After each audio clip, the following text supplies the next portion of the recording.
ಎಲ್ಲಿ ಈ ಒಂದು ಪ್ರಕರಣ ಆಯಿತು ಮತ್ತು ಮೃತದೇಹ ಸಿಕ್ತು ಅಲ್ಲೆಲ್ಲ ಕೂಡ ಪೊಲೀಸರು ಈಗಾಗಲೇ ಸ್ಥಳ ಮಹಜರು ಮಾಡೋ ಕೆಲಸವನ್ನ ಮಾಡಿದ್ದಾರೆ. ಪಟ್ಟಣಗೆರೆಯ ಗೋಡೌನ್ ಇರಬಹುದು, ಸುಮ್ನಹಳ್ಳಿಯ ಕೆರೆ ಬಳಿ ಕಾಮಾಕ್ಷಿಪಾಳ್ಯ ಮರ್ಡರ್ ಕೇಸ್ನಲ್ಲಿ ಮೊದಲು 3 ಶರಣಾಗತಿ ಆಗ್ತಾರೆ. ಗಿರಿನಗರ ಪೊಲೀಸ್ ಠಾಣೆಗೆ 3 ಆರೋಪಿಗಳು ಸರೆಂಡರ್ ಆಗ್ತಾರೆ.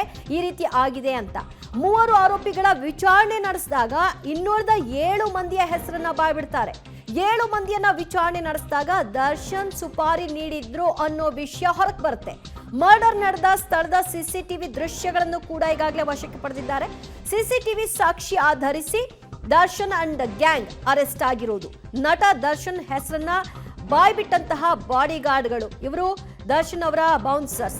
ಕಾಮಾಕ್ಷಿಪಾಳ್ಯ ಮರ್ಡರ್ ಕೇಸ್ ಪ್ರಕರಣಕ್ಕೆ ಸಂಬಂಧಪಟ್ಟ ಹಾಗೆ ಆರಂಭಿಕ ಹಂತದಲ್ಲಿ 3 ಈ ರೀತಿಯ ಕೊಲೆಯಲ್ಲಿ ನಮ್ಮ ಪಾತ್ರ ಇದೆ, ನಾವು ಆರೋಪಿಗಳು ಅಂತ ಪೊಲೀಸ್ ಠಾಣೆಯ ಮುಂದೆ ಹೋಗ್ತಾರೆ.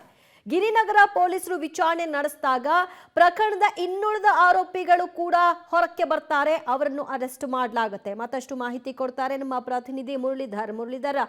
ಪ್ರಕರಣದಲ್ಲಿ 3 ಆರಂಭಿಕ ಹಂತದಲ್ಲಿ ಹೋಗಿ ಪೊಲೀಸರ ಮುಂದೆ ಸರೆಂಡರ್ ಆಗ್ತಾರೆ, ನಮ್ಮ ಪಾತ್ರ ಇದೆ ಅಂತ ಹೇಳ್ಕೊಳ್ತಾರೆ.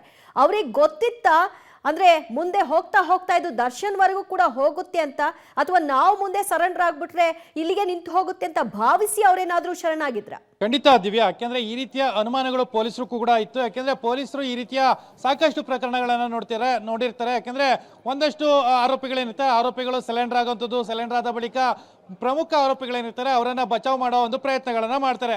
ಅದೇ ರೀತಿಯ ಪ್ರಯತ್ನಗಳನ್ನ ಈ 3 ಆರೋಪಿಗಳು, ಅಂದ್ರೆ ಮೊದಲು ಸರೆಂಡರ್ ಆದಂತ ಇನ್ನು 3 ಆರೋಪಿಗಳೇನಿದ್ರು 3 ಆರೋಪಿಗಳು ಅದೇ ರೀತಿಯ ಟ್ಯಾಕ್ಟಿಕ್ ಅನ್ನ ಮಾಡೋಕೆ ಪ್ಲೇ ಮಾಡ್ಲಿಕ್ಕೆ ಮುಂದಾಗಿರುವಂತದ್ದು.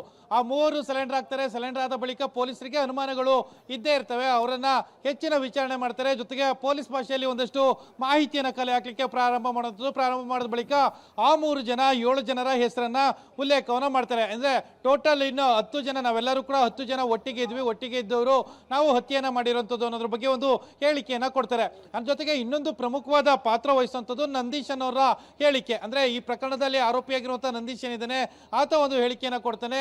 ಆ ಶೆಡ್ ನಲ್ಲಿ ನಡೆದಂತ ಘಟನಾವಳಿಗಳು ಜೊತೆಗೆ ಶೆಡ್ ನಲ್ಲಿ ಬಂದಂತ ವ್ಯಕ್ತಿಗಳ ಬಗ್ಗೆ ಒಂದಷ್ಟು ಮಾಹಿತಿಗಳನ್ನ ಹೇಳುವಂತದ್ದು.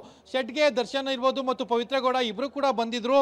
ಆ ಬಂದಿದ್ದ ಹಿನ್ನೆಲೆಯಲ್ಲಿ ಒಂದಷ್ಟು ಆ ಸಂದರ್ಭದಲ್ಲಿ ಆತನಿಗೆ ಬುದ್ಧಿವಾದ ಹೇಳುವಂಥದ್ದು, ಆತನ ಮೇಲೆ ಹಲ್ಲೆ ಮಾಡುವಂಥದ್ದು, ಈ ರೀತಿಯ ಪ್ರಕ್ರಿಯೆಗಳಾಯಿತು. ಅದಾದ ಬಳಿಕ ಅವರು ಹೊರಟೋದ ಬಳಿಕ ಒಂದು ಸ್ವಲ್ಪ ಹೊತ್ತಿನಲ್ಲಿ ಆತ ಸಾವನ್ನಪ್ಪದ ಅನ್ನೋದ್ರ ಬಗ್ಗೆ ಒಂದಷ್ಟು ಹೇಳಿಕೆಗಳನ್ನ ಕೊಟ್ಟಿರುವಂಥದ್ದು. ಅದಕ್ಕೆ ಪೂರಕವಾಗಿ ಆತ ಹೇಳಿಕೆ ಕೊಟ್ಟ, ನಂದೀಶ್ ಒಂದು ಹೇಳಿಕೆ ಕೊಟ್ಟ ಅಂದ ತಕ್ಷಣ ಪೊಲೀಸರು ಅದಕ್ಕೆ ಸುಮ್ಮನಾಗಿಲ್ಲ. ಅಂದ್ರೆ ಪೊಲೀಸರು ಕೂಡ ಅಲ್ಲಿಯ ಸಿಸಿಟಿವಿ ಫುಟೇಜಸ್ಗಳೇನಿತ್ತು, ದರ್ಶನ್ ಇರ್ಬೋದು, ಪವಿತ್ರಗೌಡ ಇರ್ಬೋದು, ಇವರು ಆ ಶೆಡ್ ಬಳಿಗೆ ಬರುವಂತ ದೃಶ್ಯಾವಳಿಗಳೇನಾದ್ರೂ ಇದೆಯಾ ಏನು ಅನ್ನೋದ್ರ ಬಗ್ಗೆ ಮಾಹಿತಿಯನ್ನು ಕಲೆ ಹಾಕುವ ಒಂದು ಪ್ರಯತ್ನ ಮಾಡಿದ್ರು. ಅದೇ ರೀತಿಯಲ್ಲಿ ಆ ಮಾಹಿತಿಯನ್ನು ಕೂಡ ಕಲೆ ಹಾಕೊಳ್ತಾರೆ. ಸಿಸಿಟಿವಿ ಫುಟೇಜಸ್ಗಳೇನಿತ್ತು ಆ ಫುಟೇಜಸ್ಗಳು ಇದಕ್ಕೆ ಪ್ರಮುಖವಾದ ತಾಂತ್ರಿಕ ಸಾಕ್ಷ್ಯವಾಗಿ ಪರಿಗಣಿಸಿರುವಂಥದ್ದು. ಆ ಹಿನ್ನೆಲೆಯಲ್ಲಿ ಇಬ್ಬರನ್ನು ಕೂಡ ಬಂಧನಕ್ಕೆ ಒಳಪಡಿಸಿರುವಂಥದ್ದು. ಜೊತೆಗೆ ಹೇಳಿಕೆಗಳನ್ನ ಪಡ್ಕೊಳ್ಳುವಂತಹ ಪ್ರಕ್ರಿಯೆಗಳು ಕೂಡ ಆಗ್ತಾ ಇದಾವೆ. ಬಹುತೇಕ ಇನ್ನೊಂದು 20-25 ನಿಮಿಷದೊಳಗೆ ಅವರನ್ನ ನ್ಯಾಯಾಧೀಶರ ಮುಂದೆ ಹಾಜರುಪಡಿಸುವಂತಹ ಪ್ರಕ್ರಿಯೆ ಕೂಡ ಪ್ರಾರಂಭ ಆಗುವಂಥದ್ದು. ದಿವ್ಯಾ.